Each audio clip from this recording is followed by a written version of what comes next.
स्वामी हरिदास विजय राम। आज समस्त संसार विविध कष्टों से पीड़ित है। कहीं किसी प्रकार का, कहीं किसी प्रकार का। वेद आदि शास्त्र, ऋषियों मुनियों, संत महात्माओं का सिद्धांत है कि आध्यात्मिक, आदि दैविक और आदि भौतिक, आदि त्रिताप से मुक्त होने के लिए भगवान नाम ही सरल और महत्वपूर्ण साधन है। भगवान नाम के जप के द्वारा मनुष्य अक्षय सुख शांति को प्राप्त कर परम पद पा सकता है। इस कलयुग में तो भगवान नाम की विशेष महिमा बतलाई गई है। भगवान नाम सभी अमंगलों का नाश करने वाला, शाश्वत सुख शांति को प्रदान करने वाला, अंतःकरण को पवित्र करने वाला और भगवत भक्ति को उत्पन्न करने वाला है। यह भगवान नाम ऐहिक और पारलौकिक दोनों प्रकार के सुखों को प्रदान करता है। भगवान के नाम में अमोघ शक्ति है। भगवान नाम के सदृश और कोई पुण्यप्रद बात है ही नहीं। अतः हम सभी को चाहिए कि सदा सर्वदा सभी अवस्थाओं में भगवान के नित्य निरंतर स्मरण का ऐसा अभ्यास बना लें जिससे हमारी जिह्वा सर्वदा भगवान के नाम का उच्चारण करती रहे। जो व्यक्ति ऐसा अभ्यास कर लेता है वह जीवित रहते हुए ही प्रकाश पाकर अनंत भवसागर को अनायास ही पार करने की क्षमता प्राप्त कर लेता है और मंगल में भगवान का सानिध्य से प्राप्त होता है। भगवान के नाम की बड़ी अपूर्व महिमा है। भगवान के नाम के प्रभाव से आत्मा में स्वतः दिव्य प्रकाश हो जाता है और चित्त के सारे विकार दूर हो जाते हैं। चित्तवृत्ति शनैः शनैः एकाकार रूप में परिणित हो जाती है और जीवन ब्रह्ममय बन जाता है। जो भी ऐसा कर पाता है वह अखिल ब्रह्मांड नायक भगवान के साथ एकात्मता का अनुभव करने लगता है और समस्त जड़ चेतन पदार्थों में भगवान की ही दिव्य अलौकिक छवि उसे दिखलाई देने लगती है और फिर वह संसार के क्षणिक और मिथ्या पदार्थों से मुंह मोड़कर जन्म जन्मांतर के लिए भगवान का और भगवान के नाम का प्रेमी भक्त बन जाता है। भगवान का भक्त बनने के बाद वह सदा सर्वदा समस्त प्रकार की रिद्धि सिद्धियों से परिपूर्ण होकर आत्म तृप्ति का अनुभव करते हुए परम पद पाता है। हालांकि जो भक्त होते हैं वह इन रिद्धि सिद्धियों को चाहते नहीं, पर क्योंकि परमात्मा के गुणों का प्रकाश हो जाता है तो यह सब गुण उसमें स्वतः ही आ जाते हैं। भगवान के नाम का बड़ा अद्भुत प्रताप है। भगवान के नाम के प्रताप से नारद, ध्रुव, प्रहलाद, वाल्मीकि ये सब जगत वंदनीय हो गए।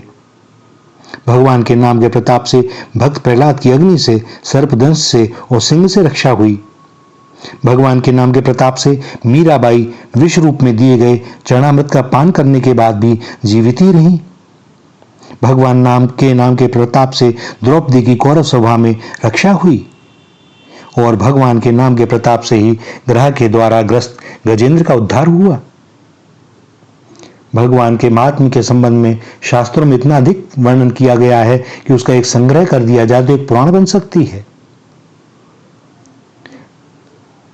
भगवान नाम कौमुदी में कहा गया है कि संसार के समस्त प्रकार के पापों का नाश शक भगवान का नाम है। अग्नि पुराण कहती है, भागवत में कहा गया है, जो मनुष्य गिरते पड़ते, फिसलते, कष्ट भोगते अथवा छींकते समय विवशता से भी ऊंचे स्वर से हरिये नमः कहता है वह समस्त पापों से मुक्त हो जाता है। अग्नि पुराण में कहा गया है कि समस्त धर्मों से रहित मनुष्य भी केवल भगवान के नाम का उच्चारण करने से सुखपूर्वक उस उत्तम गति को प्राप्त करते हैं जिसे धर्मात्मा पुरुष भी प्राप्त नहीं कर पाते। वैशंपायन संहिता में कहा जाता है कि समस्त धर्मों से परित्यक्त और समस्त प्रकार के पापों से संलग्न पुरुष भी यदि भगवान विष्णु के नाम का कीर्तन करता है तो वह निसंदेह समस्त पापों से छुटकारा पा जाता है। विष्णु धर्म पुराण में कहा गया है, हे राजेंद्र, जिसकी वाणी में कृष्ण यह मंगलप्रद नाम रहता है, उसके करोड़ों पातक तत्काल भस्म हो जाते हैं। और वामन पुराण के में कहा गया है कि जिस भाग्यशाली मनुष्य की जिह्वा पर हरि इन 2 अक्षरों वाले भगवान का नाम विराजमान रहता है, उसके लिए गंगा, गया, सेतुबंध, रामेश्वर, काशी एवं पुष्कर तीर्थ का कोई विशेष महत्व नहीं है। उसने भगवान के नाम के प्रभाव से ऋग्वेद आदि 4 वेदों का अध्ययन कर लिया और अश्वमेध आदि विशिष्ट यज्ञों को भी कर लिया। भगवान के नाम के होते हुए और अपने वश में रहने वाली वाणी के रहते हुए भी जो मनुष्य नरक में गिरते हैं, यह बड़े आश्चर्य की बात है। वेदादि शास्त्रों में पापों से निवृत्त होने के लिए अनेक प्रायश्चित बतलाए गए हैं, किंतु उन समस्त प्रायश्चितों में भगवान के नाम के उच्चारण को विशेष रूप से प्रधानता दी गई है। भगवान के नाम के उच्चारण मात्र से मनुष्य सब प्रकार के पापों से मुक्त होकर भगवान के परम पद को प्राप्त करता है, जहां से फिर उसे लौटना नहीं पड़ता। श्रीमद् भागवत में अजामिल का उपाख्यान प्रसिद्ध है। भ्रष्टाचार परायण और दासीपति होने पर भी वह भगवान नारायण के नाम उच्चारण के प्रभाव से अपने करोड़ों जन्मों के समस्त प्रकार के पापों से तत्काल मुक्त हो गया।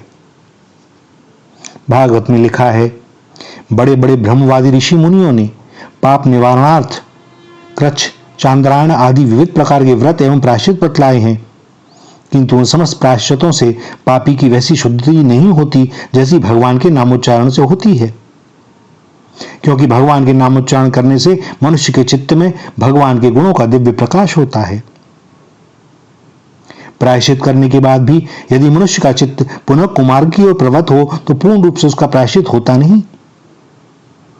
अतः जो मनुष्य ऐसा प्रायश्चित करना चाहे जिससे पाप कर्म और वासनाओं के जड़ ही नष्ट हो जाए, तो उन्हें भगवान का ही गुणगान करना चाहिए, क्योंकि इससे मनुष्य का चित्त सर्वथा पवित्र हो जाता है। स्कंद पुराण के प्रवास खंड में कहा गया है कि भगवान के अनेक नामों में कृष्ण का नाम मुख्य है, जो समस्त प्रकार के पापों और प्रायश्चितों को नष्ट कर देता है। विष्णु पुराण कहती है, जितने भी तपस्यात्मक और कर्मात्मक प्रायश्चित हैं, उन सब में भगवान कृष्ण का स्मरण ही सर्वश्रेष्ठ प्रायश्चित है। और भागवत में कहते हैं, अहो, जिसकी जिह्वा पर भगवान का पवित्र नाम रहता है, वह चांडाल भी श्रेष्ठ है, क्योंकि जो तुम्हारे नाम का कीर्तन करते हैं, उन श्रेष्ठ पुरुषों ने तप, यज्ञ, तीर्थ, स्नान और वेदाध्ययन सब कुछ कर लिया। उनके लिए कीर्तन ही सब कुछ है। विष्णु पुराण में लिखा है कि भगवान के नाम का संकीर्तन करने से धर्म, अर्थ, काम और मोक्ष इन चारों पुरुषार्थों की प्राप्ति हो जाती है। जिस प्रकार सिंह के भय से व्याकुल होकर गीदड़ प्राण रक्षा के लिए इधर उधर भागते फिरते हैं, उसी प्रकार पापी मनुष्य भी यदि विवश होकर भी भगवान के नाम का कीर्तन करता है तो वह तत्काल समस्त पापों से मुक्त हो जाता है। भगवान के नाम कीर्तन के बारे में लिखा गया है कि जिस स्थान में भगवान के नाम का कीर्तन होता है, वह स्थान अत्यंत पवित्र और तीर्थ बन जाता है। वहां समस्त तीर्थ तब तक रहते हैं जब तक भगवान के नाम का कीर्तन होता रहता है। अतः जो व्यक्ति भगवान के नाम कीर्तन में सम्मिलित होकर श्रद्धा भक्ति से भगवान के नाम का उच्चारण करते हैं, उनके पाप पुंजों का नाश हो जाता है और वे वैकुंठ लोक की प्राप्ति के अधिकारी बन जाते हैं। इस प्रकार कलयुग में भगवान श्री कृष्ण के कीर्तन को प्रधानता दी गई है। भगवान श्री कृष्ण का नाम अत्यंत महत्वपूर्ण और सरल है। कृष्ण नाम के स्मरण उच्चारण में सबका समान अधिकार है। सभी लोगों को श्रद्धा भक्ति से भगवान के नाम का उच्चारण कर परम पद को प्राप्त करने की चेष्टा करनी चाहिए। भगवान के नाम का कीर्तन में देश, काल, पात्र, शुचि, अशुचि आदि का कोई विशेष नियम ही नहीं है। किसी भी अवस्था में कहीं पर भी भगवान के नाम का कीर्तन किया जा सकता है। भगवान नाम कीर्तन करने में व्यक्ति स्वतंत्र है। अतः जिस मनुष्य की जिस देवता में श्रद्धा भक्ति हो, वह उसी देवता के नाम से भगवत कीर्तन कर सकता है। भगवान का नाम उन परमात्मा का वाचक है जो अखिल ब्रह्मांड के नायक, परिचालक, अधिष्ठापक, उत्पादक और संहारक हैं। वे भगवान एक ही हैं। किंतु उन्हें ब्रह्मा, विष्णु, महेश, प्रजापति, इंद्र, वरुण, अग्नि, राम, कृष्ण, गोविंद, वासुदेव, नारायण आदि विविध नामों से पुकारा जाता है। भगवान सर्वव्यापी हैं। भगवान के अनेक रूप और अनेक नाम हैं। जितने भी देवता हैं उन सब में भगवान ही व्याप्त हैं। जिनकी समस्त देवताओं में एकमात्र चेतन सत्ता रहती है, इसलिए शास्त्रों में समस्त देवताओं को भगवान कहा जाता है। मनुष्य की रुचि स्वतंत्र होती है, भिन्न भिन्न होती है, अतः व्यक्ति किसी भी देवता का स्मरण एवं आराधन करने में स्वतंत्र है। किंतु यह निश्चित है कि व्यक्ति चाहे जिस किसी भी देवता का स्मरण एवं आराधन करे, वस्तुतः वह सब में व्याप्त रहने वाले सर्वशक्तिमान भगवान का ही स्मरण और आराधन होगा। जिस प्रकार वृक्ष की जड़ को सींचने से उसकी शाखाओं, उपशाखाओं आदि सभी का पोषण हो जाता है, और जिस प्रकार भोजन के द्वारा प्राणों को तृप्त करने से समस्त इंद्रियां पुष्ट हो जाती हैं, उसी प्रकार भगवान की पूजा ही सबकी पूजा है। हमारा प्रधान कर्तव्य यही है कि हम आत्मकल्याणार्थ अपनी रुचि के अनुसार किसी भी देव विशेष को अपना इष्ट देव बना लें और जीवन पर्यंत उनका स्मरण, भजन और कीर्तन करते रहें। भगवान के नाम की महिमा अद्भुत है। भगवान के नाम के महत्व के विषय में वेदादि शास्त्र भी नेति नेति कहकर शांत हो जाते हैं। ऐसे महिमा में भगवान के नाम के संबंध में जो मनुष्य स्तुति मात्र की कल्पना करके उस पर विश्वास नहीं करते, वे बड़े अभागे हैं। भगवान स्वयं कहते हैं कि भगवान नाम संकीर्तन की अनेक प्रकार की महिमा सुनकर भी जो मनुष्य विश्वास नहीं करता और भगवान के नाम के विषय, महत्व के विषय में किंतु परंतु आदि अर्थवाद की कल्पना करता रहता है, उसको मैं अनेक प्रकार के दुखों के गर्त में डाल देता हूं। भगवत कृपा से ही यह देव दुर्लभ मानव शरीर प्राप्त होता है। देव दुर्लभ मानव शरीर प्राप्त करके भी जो मनुष्य भगवान के नाम का स्मरण अथवा भगवान के नाम का कीर्तन नहीं करते, वे बड़े भाग्यहीन हैं। हमें मानव जीवन को सार्थक करने के लिए प्रतिदिन थोड़ा बहुत समय निकालकर नियम पूर्वक भगवान का नाम कीर्तन और भगवान के नाम का स्मरण करना ही चाहिए। हमारे सर्वविधि कल्याण के लिए भगवान का नाम ही सर्वोत्तम साधन और सर्वोत्तम प्रायश्चित है। कुछ लोग कहते हैं हमें समय नहीं मिलता, तो भगवान के नाम का जप कैसे करें? भैया, भगवान के नाम का जप मत करो, इसे आदत बना लो। जैसे बचपन में आदत पड़ गई, माँ छोटेपन से ही, बालपन से ही हमें उठाती थी, सबसे पहले नित्य क्रियाओं से निवृत्त कराती थी, और होते होते रोज करते करते यह अवस्था हो गई या आज भी जब उठते हैं तो नित्य क्रियाएं ही सबसे पहले करते हैं,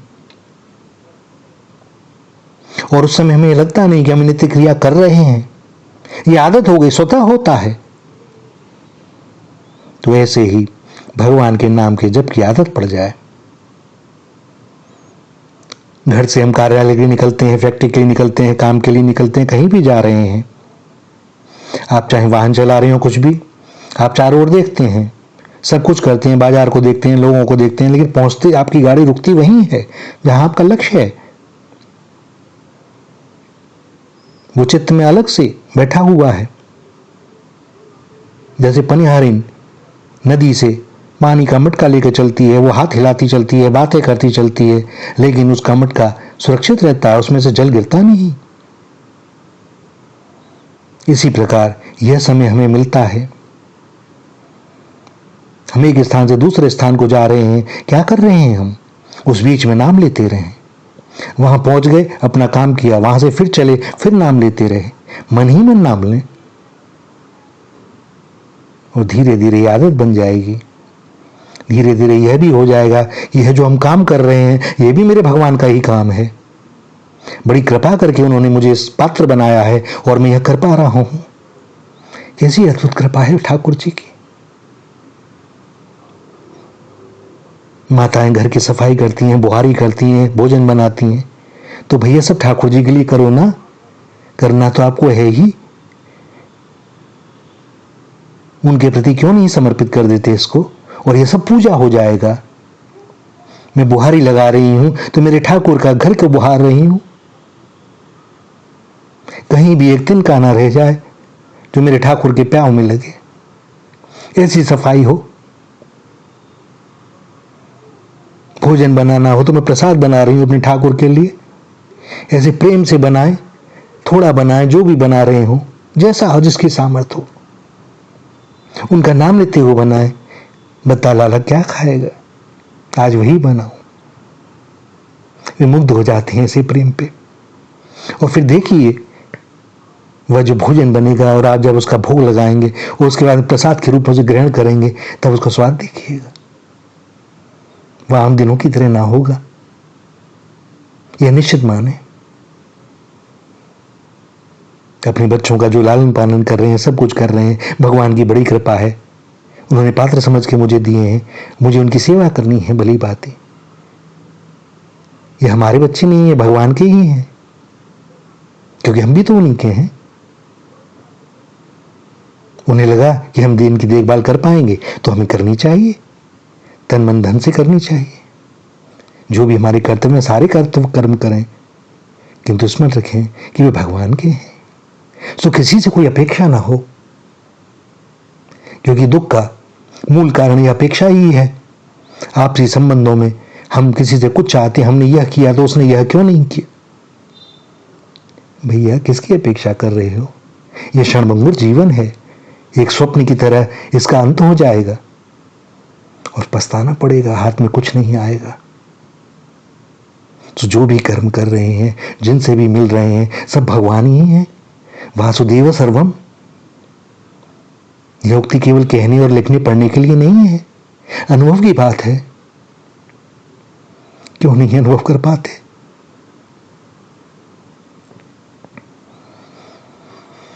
बड़ी कृपा होगी हमारे ही ऊपर, अगर हम तनिक सा भी इन बातों पर विचार कर पावे, अपने जीवन में उतार पावे, धन्य हो जाएंगे। वे बड़े कृपालु हैं, हृदय से लगा लेंगे।